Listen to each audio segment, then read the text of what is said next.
episode of Behind the Bison. I'm Chris Hansen, along with the voice of the Bison, Jeff Culhane. And Jeff, we are back to another week of football, and Behind the Bison is brought to you by West Fargo Events. They're online at westfargoevents.com. It'll be 3 weeks in real time when NDSU kicks off this weekend down at the Unidome. We knew this possibility for the season, right? UNI's been dealing with it. Now NDSU's been dealing with it.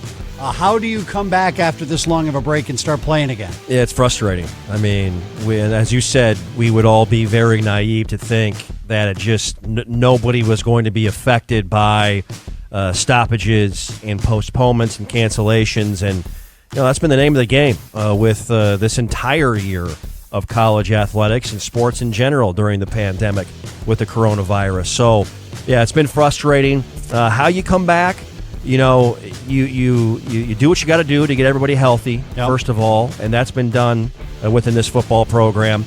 Testing has been spot on. It's been great for the players, coaches, everybody involved.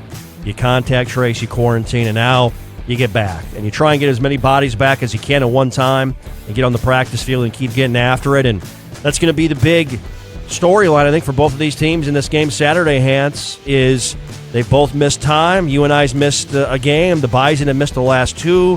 Who comes out of that with a better look, with more continuity and more rhythm on both sides of the ball? And I think NDSU, we were just getting them going again, right? Like, we obviously had the loss earlier in the season. It seemed like they had a lot of momentum that was going, and then it comes to a stop with the cancellation and then the postponement to next week. So as far as NDSU goes, I'm almost wondering, like, what does the game plan look like now?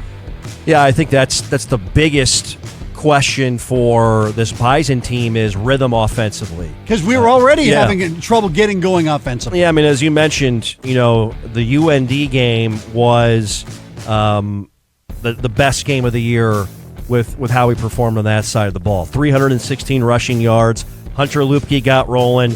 Almost 37 minutes time of possession against UND in that game, and then poof, you haven't had a game for 3 weeks in a row. So it's almost, it kind of has a regular season opener type feel. It does. For the offensive side of the ball. And so you go to what you do best, I think, if you're Tyler Roll. And the offensive line will have a big challenge against Northern Iowa's defensive front.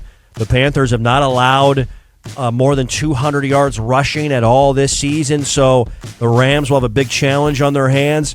But the Bison will have to run the football. They've got to be able to run the ball and create opportunities for both Zeb Nolan and Cam Miller to pass the ball, whether it's off play action.